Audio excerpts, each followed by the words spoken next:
anytime a hurricane was approaching, it was AP's, our plan to leave some people in the city to report on what was happening, but then to also have a group outside somewhere to receive all the notes and the information to transmit to the world, because you pretty much count on not being able to transmit on the wire We were from New Orleans. pre-positioned in different locations. Yeah, so Katrina was no different. We had some folks stationed in town, and I think Chevelle and I were both at the Times Picayune building. I was going to be kind of a liaison between the Picayune and the AP.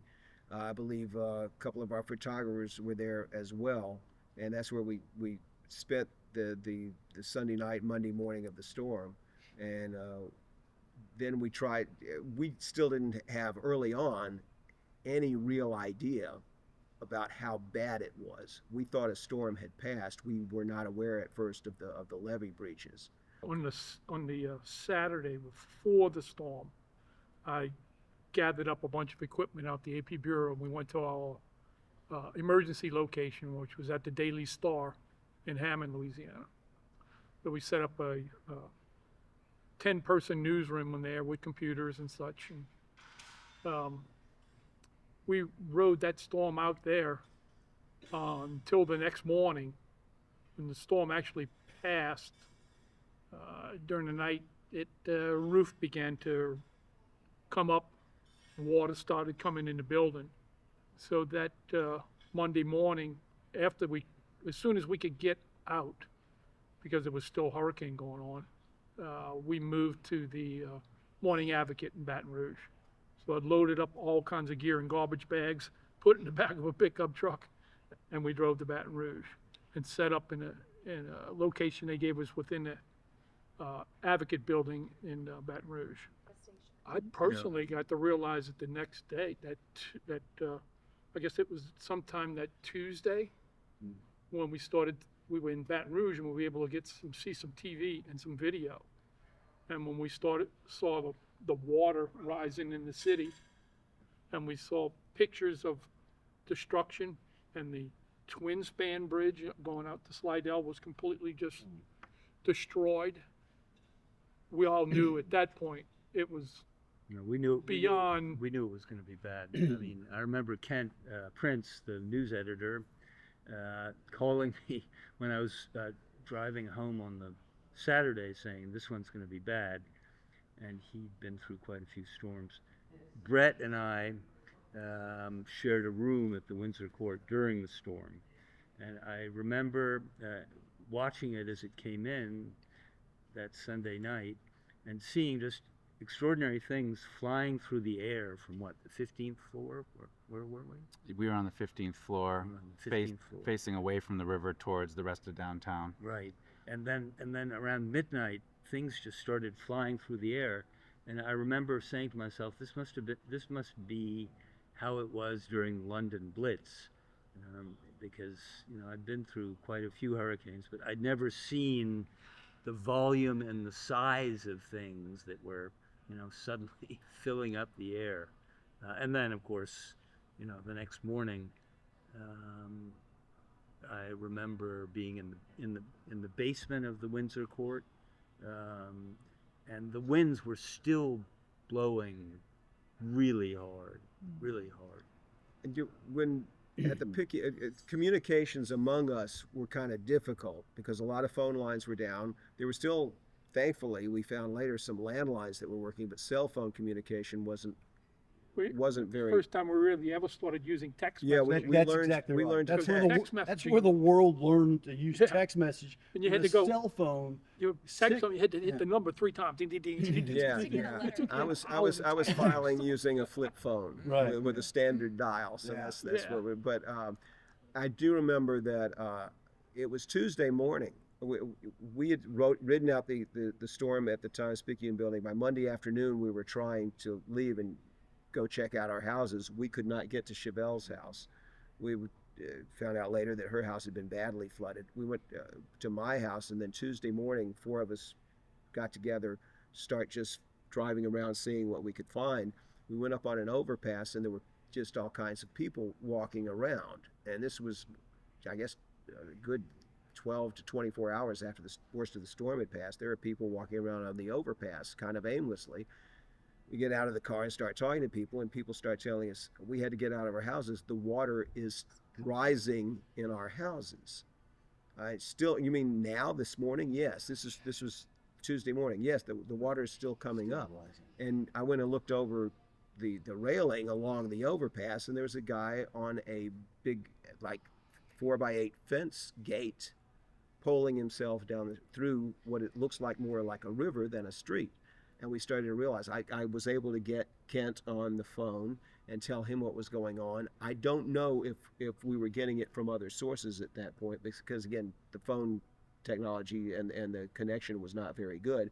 Plus, he was dealing with the fact that the roof had caved in at our emergency station, so that complicated things. So on Katrina Monday, I was in the first two boats launched in the lower Ninth Ward, and the NOPD made a route to the St. Claude Avenue Bridge, and they launched the first two boats. And when we got there, you went over the St. Claude Avenue Bridge, and it was water to the rooftops. I'd never seen anything like that. I'd covered hurricanes up and down the Gulf Coast. I'd never seen anything like that. And immediately got in the boat, and people were in the water up to their chest. People were in rooftops the whole day. And I knew it was bad. That night, this is Monday night now. Monday night, the guys kept working, the police department kept working, shuttling people out of their houses to the bridge. Earlier in the day, we had been able to drive up Canal Street to Broad Street. And I said, well, I need to get back to the paper to kind of wrap my head around what was going on. So I got in my vehicle, tried to get up there. I couldn't get to Galvez. And I looked out my window, and I looked down, and remember the brand new palm trees that they just planted? Mm-hmm. One of those floated by my truck. And I said, I think I'm going to turn around now before I lose my vehicle. So you had the sense that the water, even Monday, you had the sense that the water was still rising. Because that's something never happened in New Orleans. Yeah. You know, it would rain. The rain. break happened on Monday, right? This is I Monday remember night. being in City Hall Monday afternoon, and it was strangely calm outside, and I thought, and other people thought, okay, this was bad, but not nearly as bad as we thought. Yeah, we and then survived. late Monday afternoon, in City Hall, in the command post, the command center, the reports started coming in that there'd been this levee break at the 17th Street Canal, and we didn't really understand what that meant or the scope. Yeah, I didn't know where the water came from. Yeah, in the lower nine, I had no idea that there'd been two breaches in the. But then the canal. Tuesday morning, I remember waking up and walking out of the Windsor Court and beginning to walk up Poydras Street, and all of a sudden, the water was up to my knees on Poydras Street. Right. And Right about at Loyola. Yeah. It got up that high. And at Yeah, that right here. point, I knew that this was not like other hurricanes. Yeah. So the timeline I remember is just that I covered a Saints preseason game on Saturday night, Sure. Uh-huh. and I had volunteered to stay in town. And then when I woke up Sunday morning, local officials were pretty much almost in a panic because the course of the storm had changed a lot in recent days, and the strength of the storm had changed a lot. So we knew it was going to be kind of bad because I remember parking my car. They were worried about storm surge. So I remember parking my car in a parking garage above where I thought the flood would be, and my car survived. And then walking from there to the hotel downtown, stopping at a place to get a po' boy and thinking, I wonder if this place will still be here, next time I walk by. There was a lot of that. and You look at a lot of little institutions, restaurants were of course on our mind a lot, but a lot of places, a lot of businesses, and you wondered, what on earth is this city going to be when all of this is over? Yeah. Now I chose the hotel we stayed in, and the reason I chose it is because, again, the forecast was pretty ominous, and so we were in a hotel. It was a concrete structure. It had double pane convex windows designed to withstand 220-mile-an-hour winds, and we were on the 15th floor, and I was looking out, and when the winds picked up, I would see these rooftop patios on the the renovated brick buildings that have been turned into townhouses and so forth downtown. And over time, the patios would just be completely flattened. Yeah. Everything was just gone. And then I would see debris flying down the street Yeah. of that our hotel was on, and sometimes the debris was going up.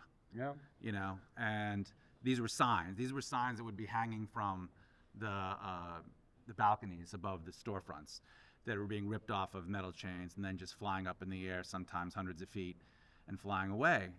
And we got an announcement at our hotel.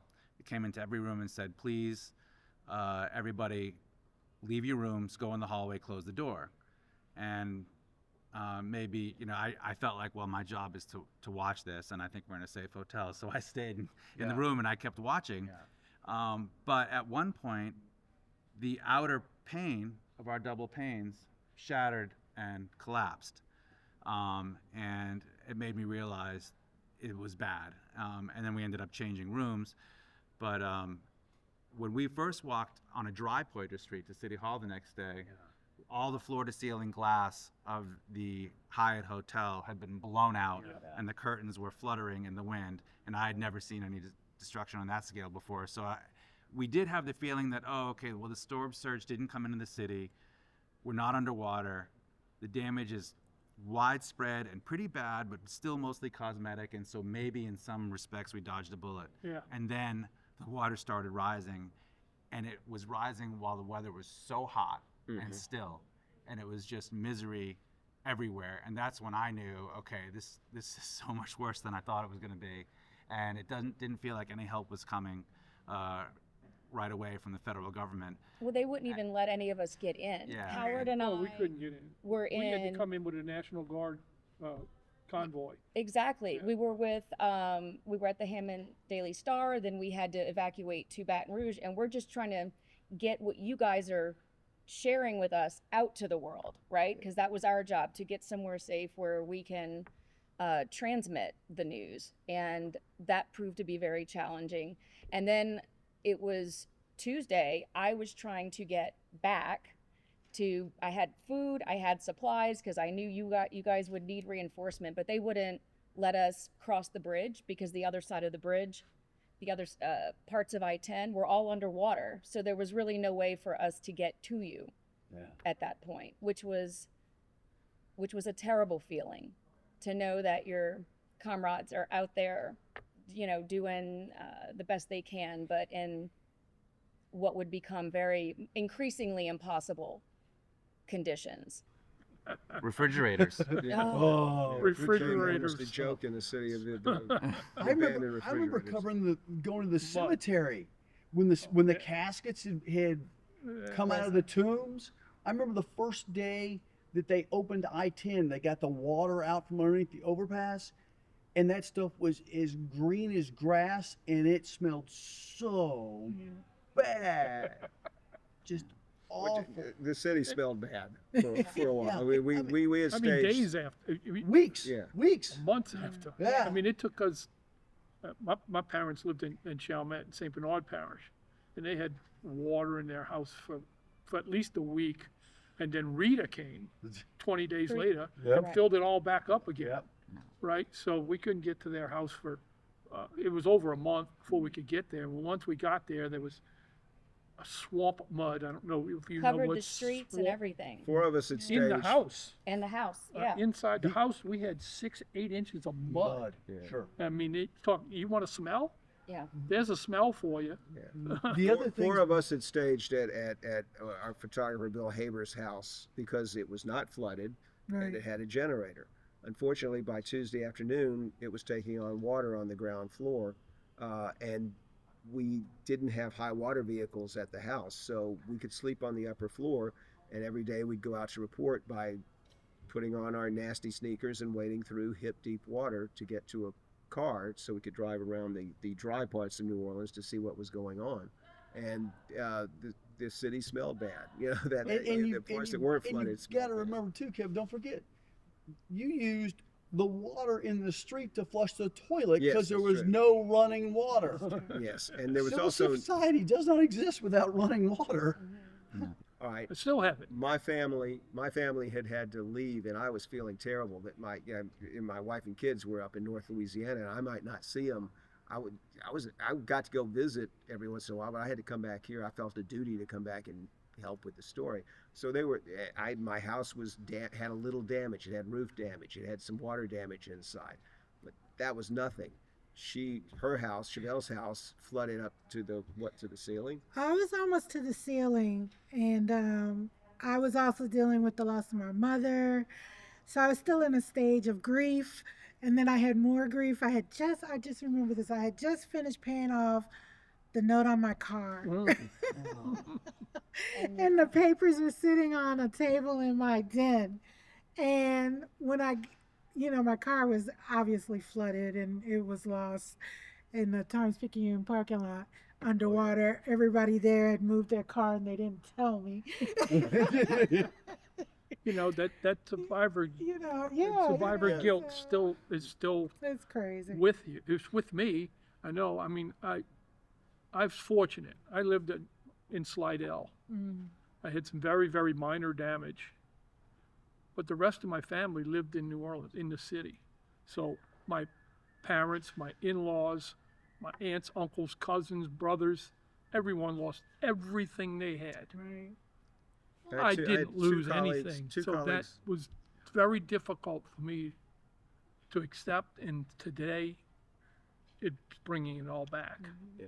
It's Two colleagues tough. lost their homes. I had another colleague who, while his home suffered relatively minor damage, his elderly parents lost their home, his sister lost their home, his wife had property in Mississippi, and don't forget, Katrina wasn't just New Orleans, it was the Mississippi Gulf Coast. absolutely. Yeah. I mean, Mississippi. Bill Haber's parents. That's who I'm talking about. Yeah, Bill Bill Haber's. Haber's. I don't think any of us didn't know someone who didn't Oh, experience devastating loss, And and that survivor's guilt is a thing.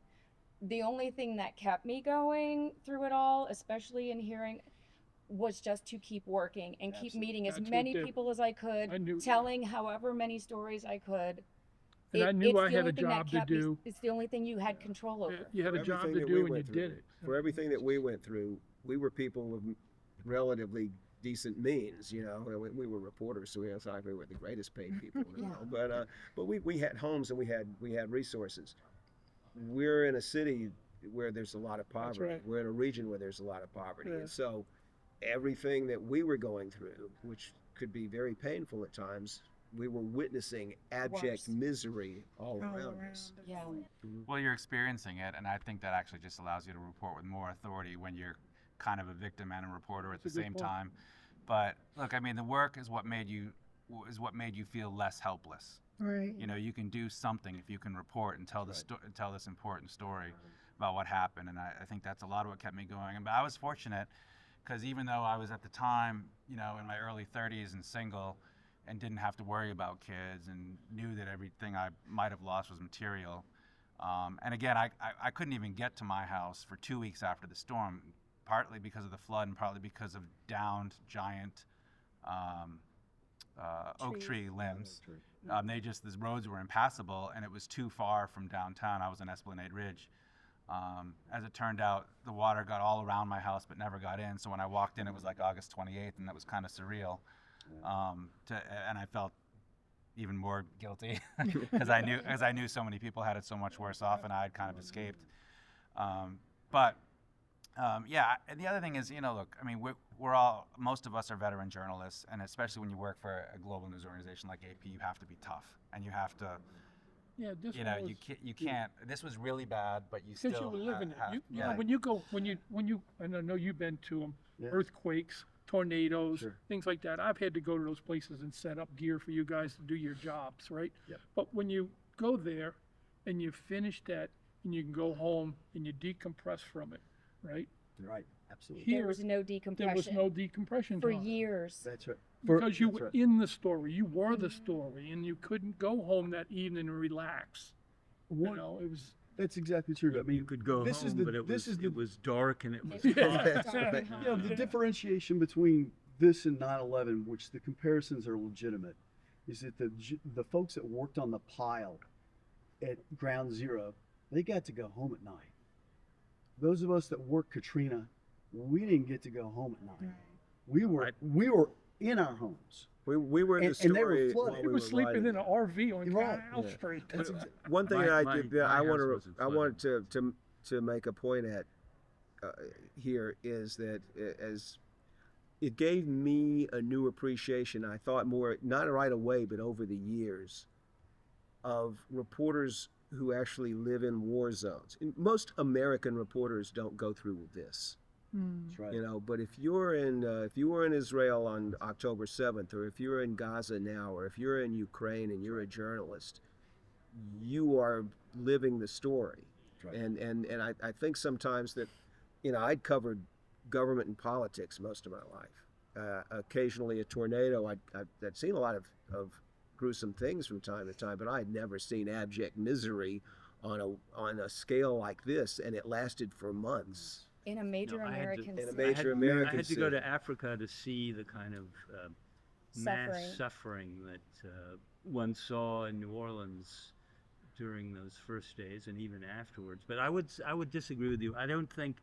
I mean, I've actually have been in war zones, and this was not a war zone. No. A war zone is quite scary because there's incoming ordnance that's, you know, directed, if not directed at you, just going quite close by. It's one of the things as journalists you just have to suck it up and understand. You know, whenever there's a disaster, we go toward it. We don't run away from That's it. correct. So it's just something that you learn internally to do. You know, while your family is taking care of everything else, okay, I'm going to be over here telling everybody what's going on. So my mother and father, when they were living, they would, well, we're going up to grandpa's house in, you know, North Louisiana. I was like, all right, I'll check in. I can't go, you know, I'll be here in the city doing what I do. And they're like, you can't come with me? And I was like, well, no, I'm sorry. I chose journalism for a career. One of the things that I've always said about this type of stuff is that, you know, as much as we want to help the people in our city, you know, give them the food and water that we may have had with us, sometimes the very best thing we can do is to take the best goddamn photo we can, write the best story we can, so that the world sees what is going on, and perhaps the world can help. Yeah. And that's what we did. That Rite Aid near my house, there's a pharmacy around the corner from my house that once upon a, you know, I lived in a regular quiet neighborhood, everything was, and then all of a sudden we're in a dry part of New Orleans and where all hell is broken loose, and there was looting, and you know, I use the word looting cautiously because it wasn't looting, it was survival.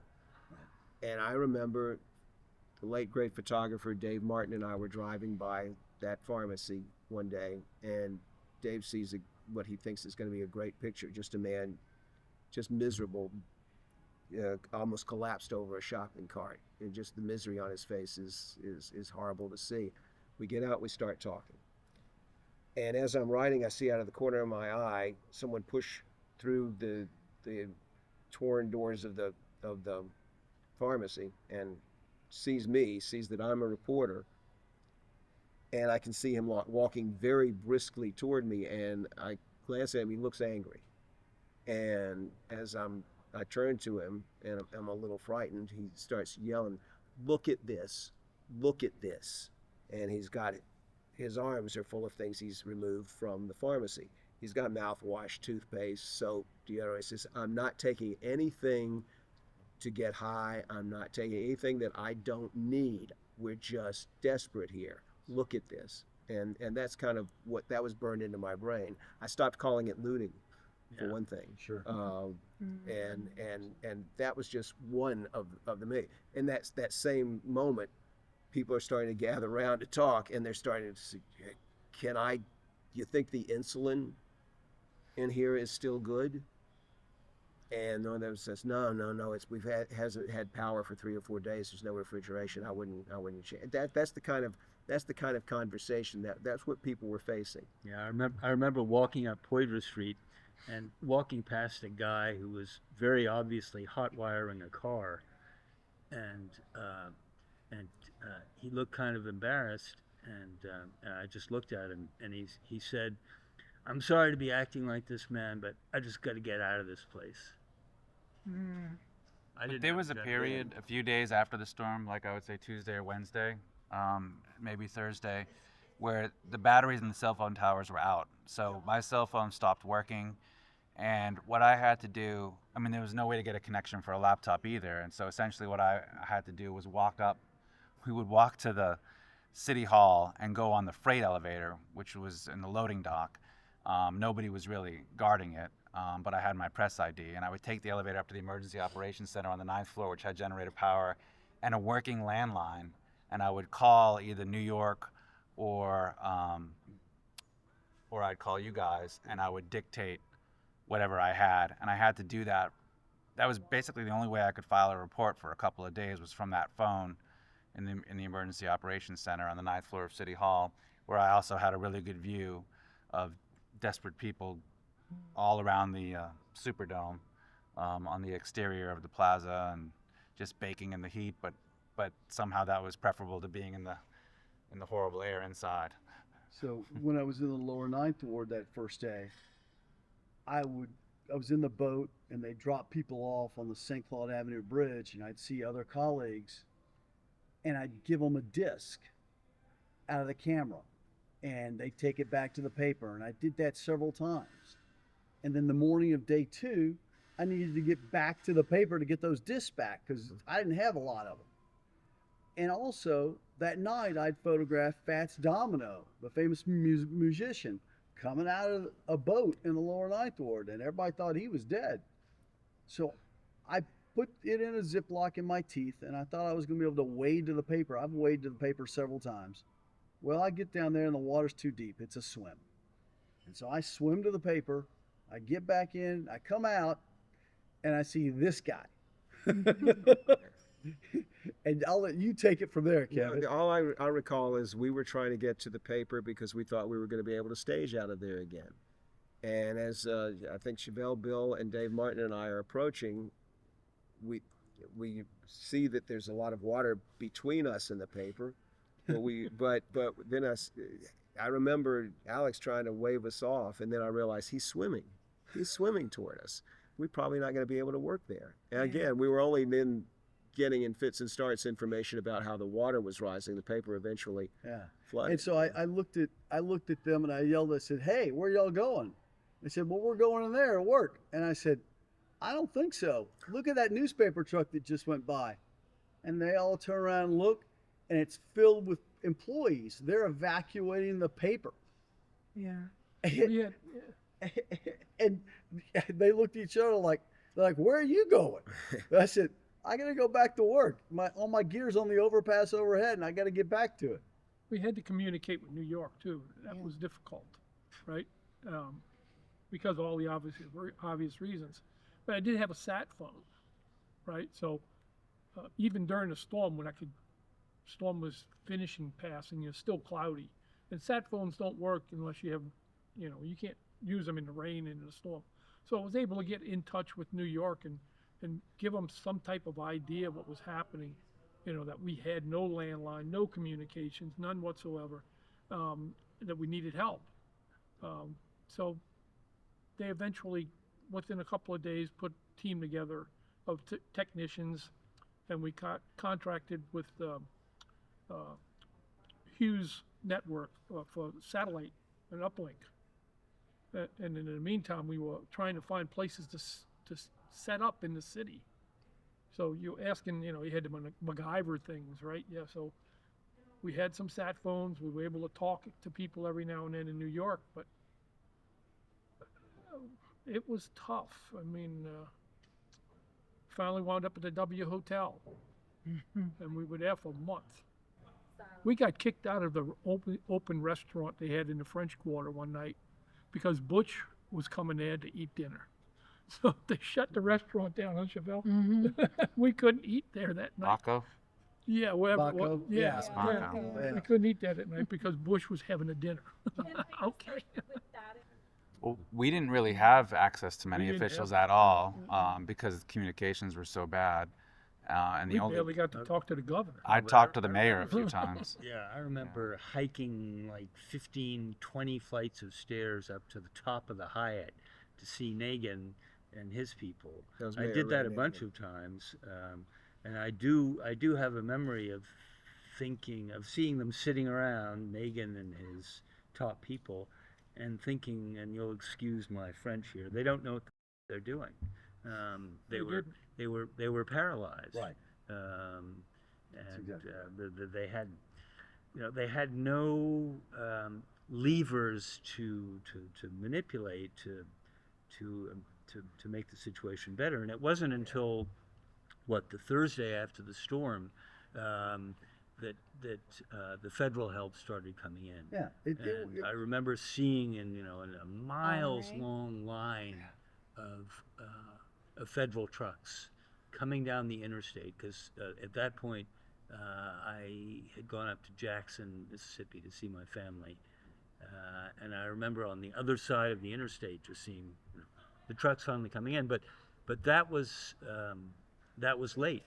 It was 4 days late, and I do remember being in the command center in City Hall, maybe Monday or Tuesday, and hearing the locals argue with the people in Washington, and hearing one local official cursing and saying, this should be a push operation, and instead it's a pull operation, meaning we're having to pull in aid when it should have been pushed down.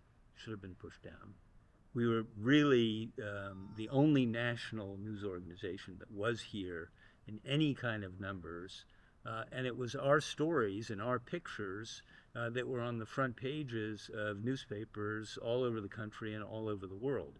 I mean, I remember seeing my story, which wasn't my story at all. It had been group written by everyone who was pitching in, but my name was on it, on the front pages of the Boston Globe and the Des Moines Register and whatnot. I mean, all over.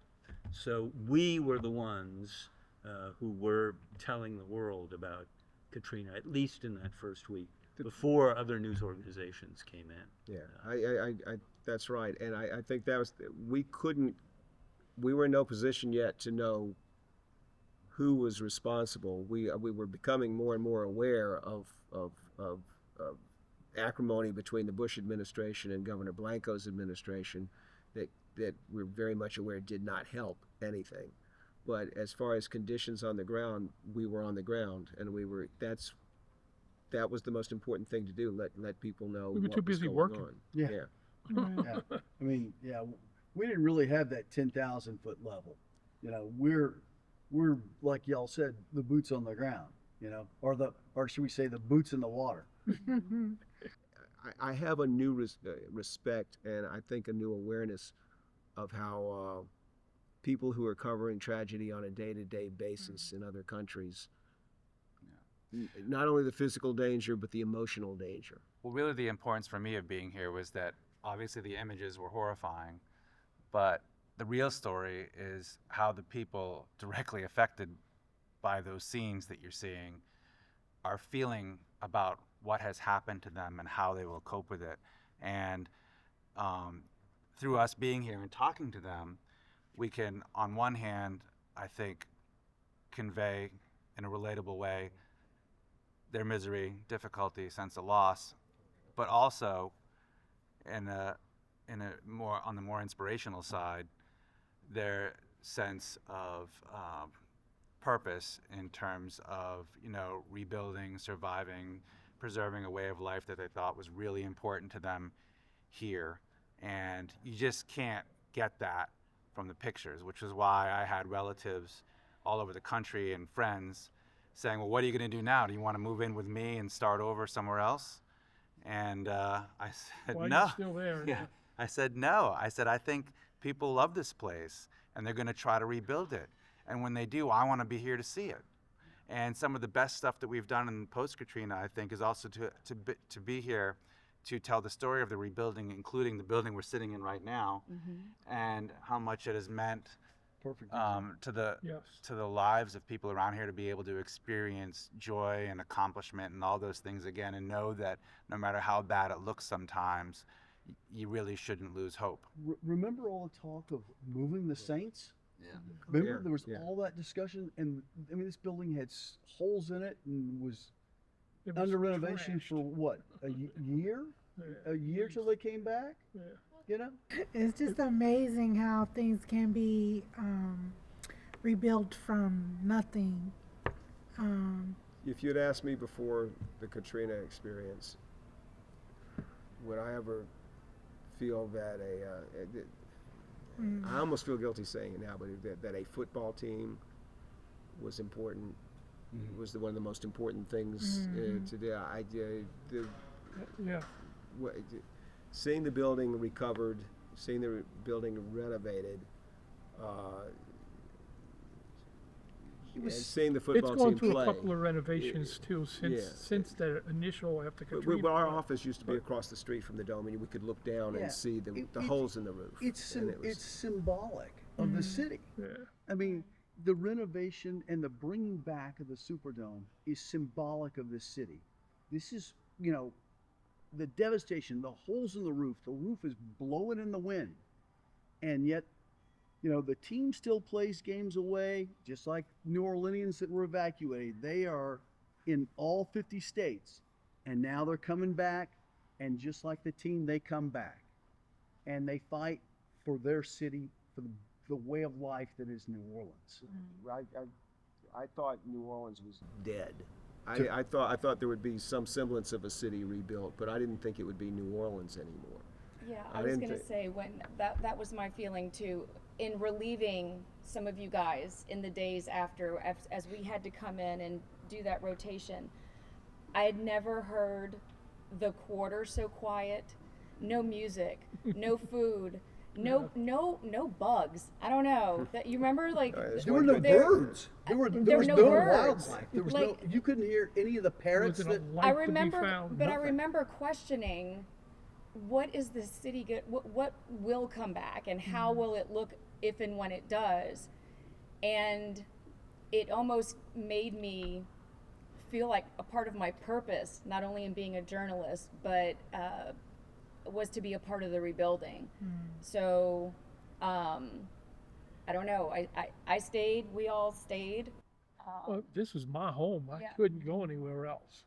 Right? But that first game back in the dome, I think it was the first time I cried tears of joy. That first game, because I was here. Michelle Roberts was here with me, my husband. It was such a moment of joy after being in a city that's just not functioning in a lot of ways. A lot of street lights were out And the for. Saints won. They beat it. And the Saints won. And Oh, the Saints it was- won. It was, That's it what- was that's an what I remember. amazing- The game with Mardi the Gras, infamous Steve they Gleason were able to have flip-flop. Mardi Gras Yes. parades the Right? following Yeah. season. Mardi Gras is tremendously important to New Orleans, and I had serious doubts there would ever be a Mardi Gras Yeah. parade. Oh yeah. That's I remember and I used to hate. This is a terrible thing to say now, but when I would drive around, there would be impromptu parades that would block traffic. second line. Yes, that may or may not have been permitted, and that would just really irritate the hell out of me.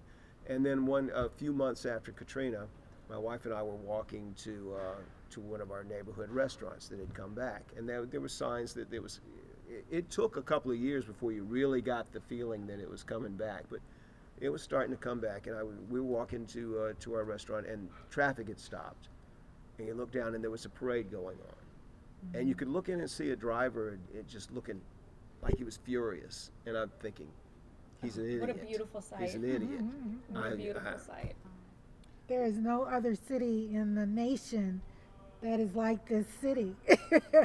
And for it to still come back and still have that cultural feel, there are things you do in New Orleans that you can't do anywhere else. And to not be able to have that in your spirit, if you're from here, I think is, it's like breathing. I think we feel things more here. We just love a little harder here. Yeah. We appreciate things that I don't know anywhere else.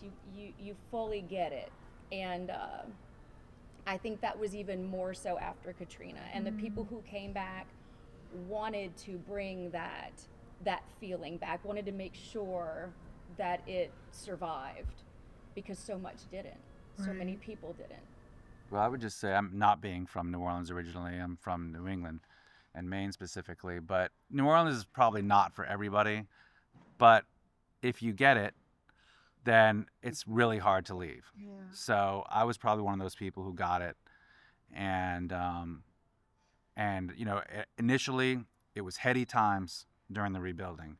I would say the first 5 or so years, there was a lot going on, and it was kind of like a frontier town, because so much had to be rebuilt from scratch. But then you would see things being rebuilt in many ways better than before. I mean, whether it was a home where people had put off this renovation forever, and then, well, now I have to gut my house anyway, so I might as well build it back exactly the way I always wanted it.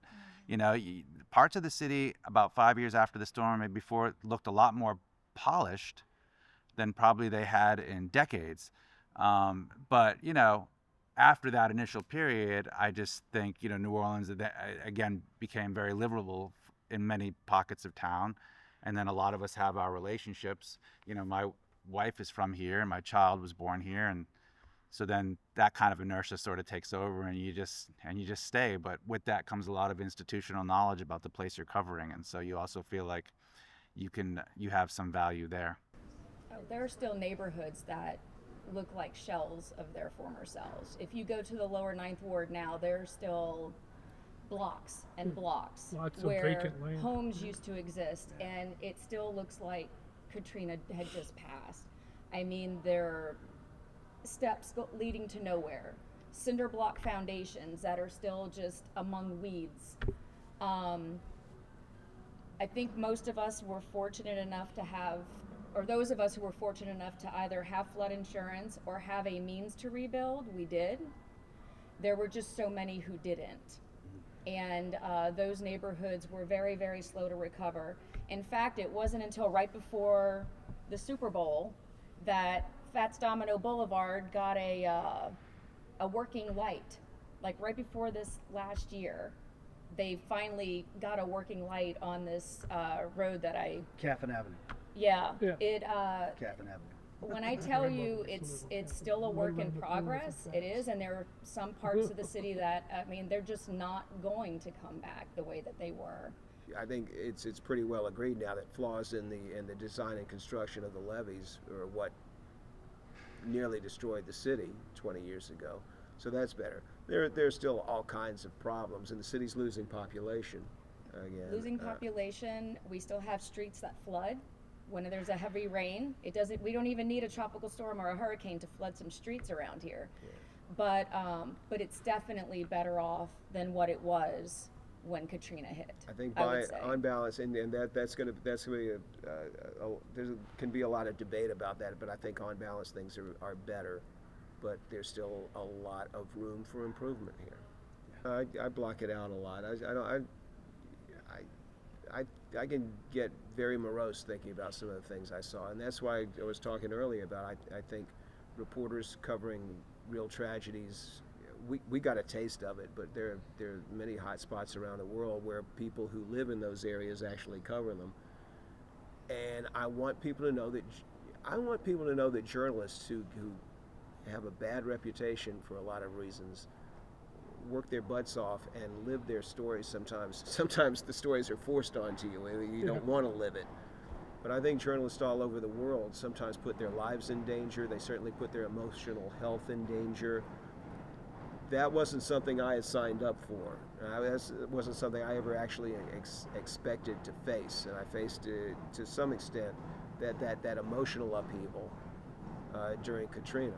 And my heart, we were just talking about a colleague who was here, Anya. Onion, yeah. She was here helping chronicle what happened here. Stayed in my house. Yeah. Stayed in Adams. She, at a certain point, a whole bunch of reporters were using my house, which hadn't flooded, as a bunkhouse, and Anya was one of them. And I remember it was intensely hot. And I remember most of the reporters, including I think Brett, were sleeping on the tile patio of my back porch. No one would go upstairs because it was too hot. And I remember Anya saying, "Ah, you Americans, you are such sissies. I slept in the desert." And she went upstairs. This is Anya Anya Yeah. Nidri. Yeah. Lost her life in Afghanistan. Yeah, she was killed in Afghanistan. She was killed in Afghanistan, and I had lunch with Kathy Gannon, who was with her in the car. I met Kathy in Kabul, and Because you got to remember, not just these local journalists were here. We had staff rotating through New Orleans from all over the world. You know, photographers, APTN people, writers, editors, technicians. You know, had everybody coming in to help. They do their 2-week stint or a week and a half, and Some they were came for gone years. Some of the best friends I made came and and never stayed. left. No matter what you think you know, there's something that can be thrown at you at any moment. The way it changed me the most was really experiencing firsthand the importance of combating misinformation. I say misinformation because, as opposed to disinformation, because a lot of the stories going around town weren't malicious. People believed it was true that that a lot of the looting was of a criminal nature, or that people were getting shot all over the place, or all kinds of things were happening, and it wasn't really true. It was just a lot of desperate people trying to survive. And so, or shooting at helicopters. Remember that one? Yeah. Oh, The- yeah. the helicopters didn't want to fly in here to help people because they were getting shot at. What we found out is that sometimes, what we heard actually, I should say, is that sometimes people were just shooting to get their attention. to be heard, Yeah. because they didn't know how else to be loud enough for someone to know they were there. So, it's funny because in this era, there's a lot of misinformation just in the internet paradigm and the political climate and so forth. But we were dealing with trying to sort through misinformation constantly as Katrina reporters, and that was one of the big lessons I came away with from that. Is all of us live there, so we know this town intimately. We know the best bar room, we know the best poor boy, we know what time Commander's Palace has brunch, I ran into Fats Domino shortly after the floodwaters receded. He obviously couldn't go back home. I had heard he was looking at houses on the West Bank, but I had also heard that he was staying in a hotel. And I knew Fats is not a frivolous man. Like he doesn't need to stay in the best hotel. He doesn't. But I knew where there were some good bars. I knew he liked Heineken, and I found him in a bar in a hotel lobby shortly after he was able, to get back in and start house hunting for a new home. And that led to many stories about Fats that Alex would Yes, we did. subsequently come with me to cover, because you build trust with people. When they know you're from here, they know, they get kind it. of get the feeling like you're one of them, even get if it. you're, no, I didn't live in the lower 9. I didn't get that much, the amount of water and destruction that he experienced, and that others did. I didn't. But it doesn't mean I didn't empathize or try to as best I could. And I think he just, people start trusting you a little bit. And that's what led to some of the better stories, I think, in the years that followed Katrina. During The Katrina, comeback. there were literally, and this was overwhelming, and it kind of overwhelmed me. But there were literally thousands of stories going on around you. It wasn't one big story; it was thousands of little stories.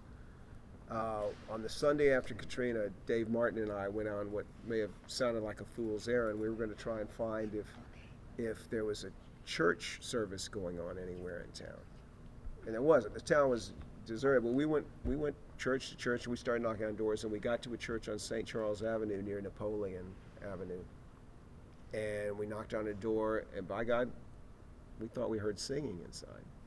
No, there was nobody inside.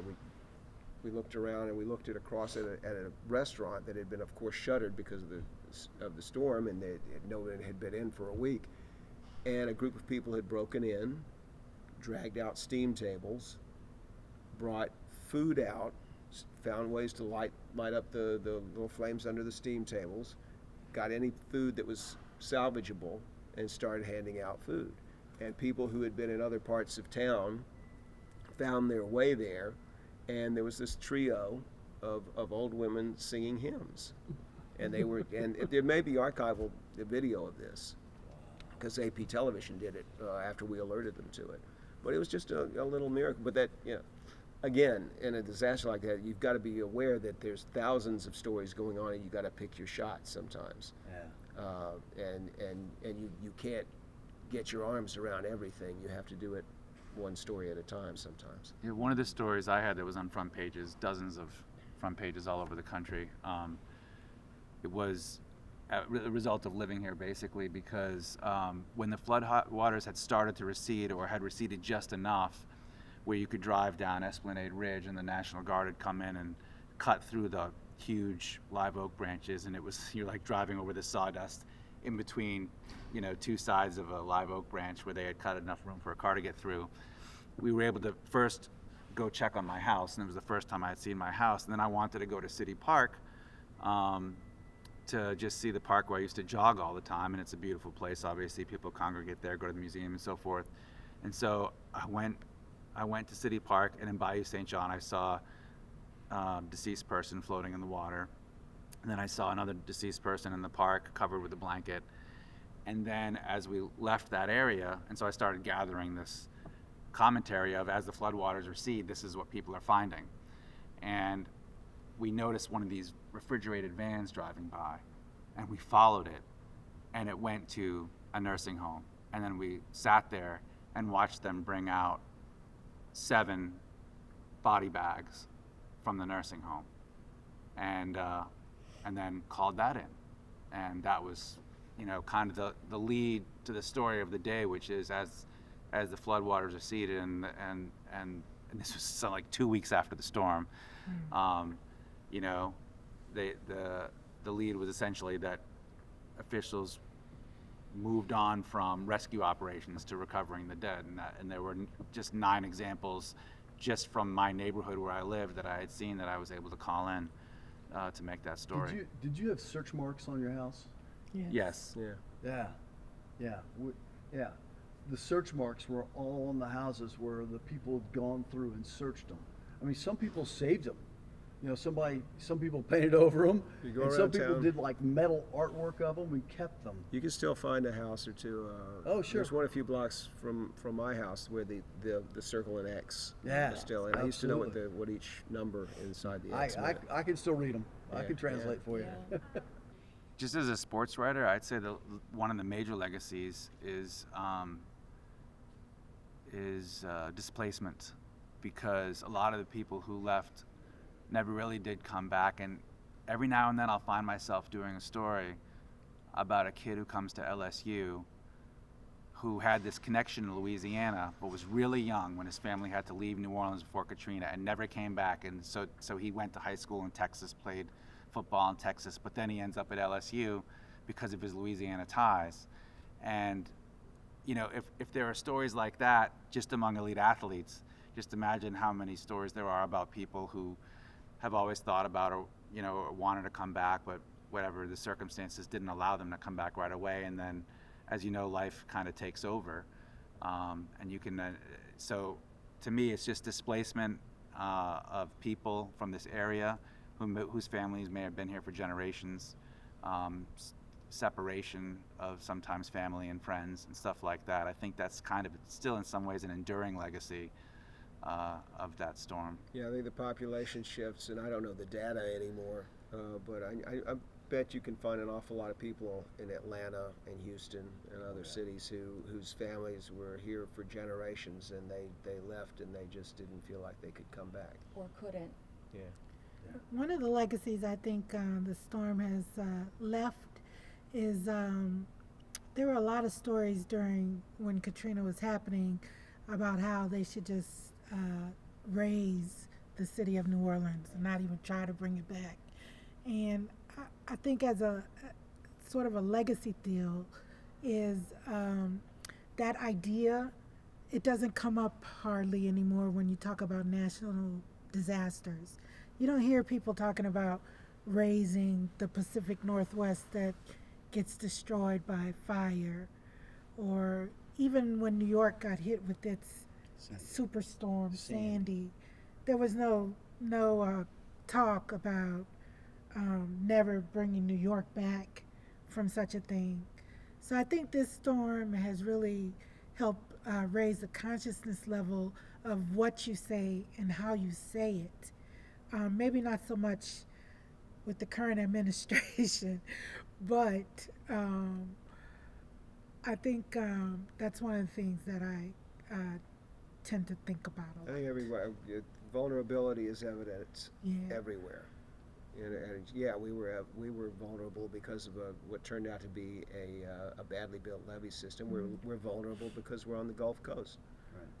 But no one's talking about Doesn't- stopping development in Yeah, Florida. it doesn't mean we're not invaluable, though. Yeah. We're a Correct. port city where so much culture is here because of the port. And people who say, oh, let's move the port to Baton Rouge. The river's too shallow in Baton Rouge to have the kind of shipping industry that we have, the economy that's brought into this country. There's so much value, both economically, culturally.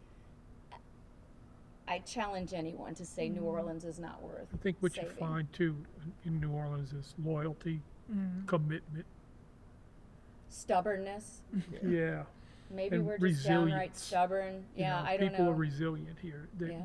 They'll fight through anything and everything. And Katrina pretty damn much showed that. This place was trashed. And this building was trashed. Look around you now. It's incredible. It's more beautiful than ever. Look at this lighting. Yeah, it's gorgeous. I mean, It's fantastic. there's nothing I wouldn't do for these people. No, I mean, That says it all. I mean, I think only Howard and I are 40-plus year veterans of the AP, but we've all been, we were here when most of these people came along. Yeah. And I think we're extremely close. It's always been that way. It's in been a New Orleans. family. I've watched New Orleans was special because kids grow up. And Oh yeah. we have 80 Kids will babies. Grandkids. Grandkids now.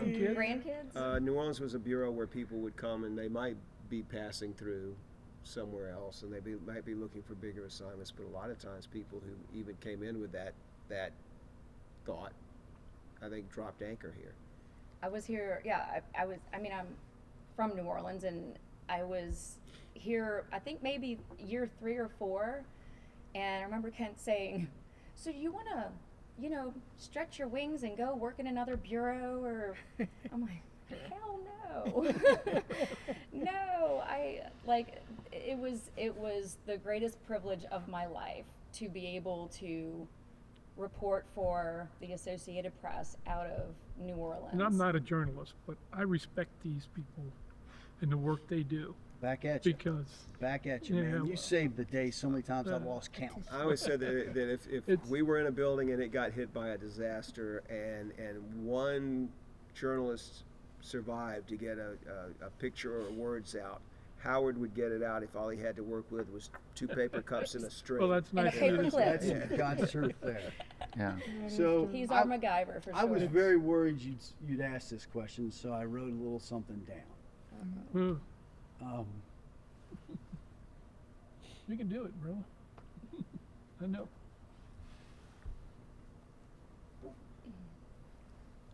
the people sitting around this table and others that are gone to us or aren't here were heroes. We worked at the very edge of our capabilities, enduring what can be described as a water-filled hell on earth in our very home, New Orleans, the city we love. We worked until we couldn't, and then we went to sleep and woke up and did it again and again and again to tell the world what was happening to our friends and our neighbors and to us in New Orleans. The people here are all heroes. And I, for one, am honored to be amongst them. It's pretty good for a photographer. Sounds like he's running for office. Beautiful. Oh. Thanks, Alex. Love it. Yeah, you too, bro. Just appreciate the work that real journalists do Yeah. at real newspapers or real wire services or broadcasters. Just know that that a lot of times they're really working hard under really horrible circumstances. And we're not first responders. We're not first responders. I don't want to elevate us to the level of a ambulance worker, a police officer, or a soldier, but we're behind them, and we wouldn't know what they're doing if it weren't for journalists. So, and it's not always an easy job. Sometimes it's a delightful job. That moment at the restaurant near the church was a godsend of a moment for me. But you know, it can be very difficult. It's a duty and it's a calling. Even if some of us kind of fell into it, you know, like I did. But I was at it for 47 years, and there was nothing like Katrina before or after. And it's an important job, and it's more important now than it was. And I'm retired now, but it was more important. It gets more important every day. I would just want to say, since we're in the Superdome, a little something about the people in this building who are hosting us today. And I think the reason they were enthusiastic about being part of this project is because they know we understand what they went through. A lot of them who were working here at the time, and some of them are still here, including Doug Thornton, who was running the place at the time and now runs a lot of stadiums around the world. But and they know that we told the story of this building at its worst and at its rebuilding, and in many ways how the rebuilding of the Superdome reflected the rebuilding of the city. I've covered every game, every Saints game in here except for one when I was on parental leave, since 2006. I've never heard it louder or seen more beer spilled at one time than when Steve Gleason blocked the punt after the first Atlanta series. I've never seen it maybe more emotional than after Garrett Hartley's field goal went through in 2009 in the NFC Championship game, and at that time the press box was right above the club level, and I would see these grown men who had basically been coming to Saints games and watching the Saints lose all their lives and thinking that Super Bowl was a pipe dream, and they had tears in their eyes and they were hugging, and it was 4 years after the worst day of their life, you know, Katrina.